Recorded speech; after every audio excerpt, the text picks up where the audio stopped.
तो चलिएगा दोस्तों, स्वागत है आपका आपके अपने YouTube चैनल CGPSC अड्डा में। मेरा नाम अजीत कुमार दास है। दोस्तों आज वेडनेसडे का दिन है। वेडनेसडे खास इसलिए होता है क्योंकि हमारे स्टेट के जितने भी कैबिनेट मीटिंग्स वगैरह हैं ना, वो इसी वेडनेसडे को होते हैं। इसी कड़ी में आज भी एक बैठक वगैरह रखी गई थी। अब देखिए, इस पर्टिकुलर बैठक में हम युवाओं को बहुत ज़्यादा उम्मीदें थी कि उनके संबंध में कुछ कड़े फैसले वगैरह लिए जाएंगे।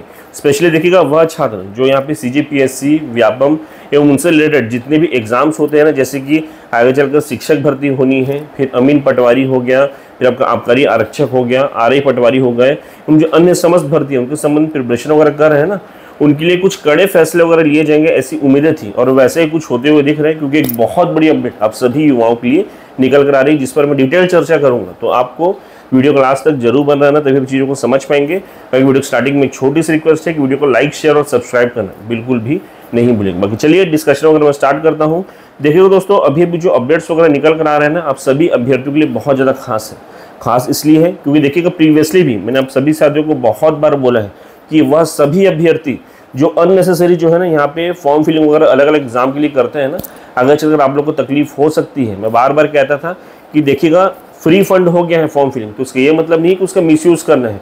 कुछ एग्जाम्स ऐसे होते हैं जिसके हम एप्लीकेबल नहीं रहते हैं, तो भी यहाँ पे जो बहुत से नॉन सीरियस छात्र हैं ना, वो वहाँ पे फॉर्म फिलिंग करते थे। लास्ट में देखिएगा, व्यापम जब डेटा निकालता था तब पता चलता था कि पूरे एग्जाम में मात्र 20% 15% लोग यहाँ पे एग्जाम देने गए हैं। अब देखिए, हमको लगता है कि क्या ही मतलब, फॉर्म फिलिंग फ्री है तो क्या ही मतलब, नहीं जाएंगे तो नहीं जाएंगे, ये नॉन सीरियस छात्र की निशानी होती है। लेकिन ये सबसे क्या होता है ना कहीं सरकार को आर्थिक क्षति जरूर होती है, और उसी को देखा देखी अब सरकार ने कुछ कड़े निर्णय लेने का फैसला किया है।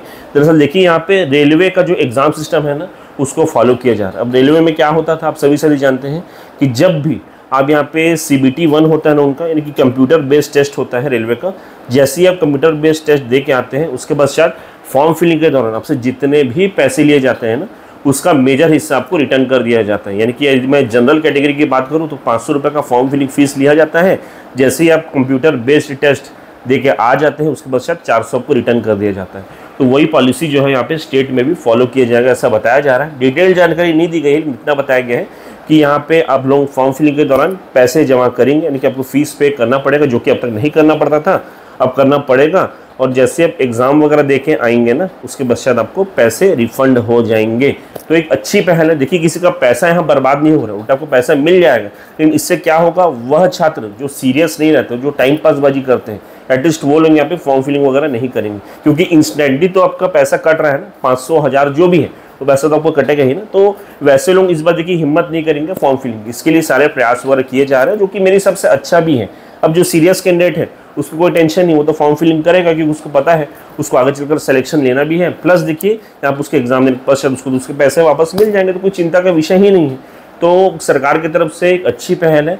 देखते हैं इसको किस प्रकार से इम्प्लीमेंट किया जाएगा। बाकी बड़ी जानकारी थी अब सभी साथियों के लिए, उसको मैंने आप लोगों तक पहुँचा दी है।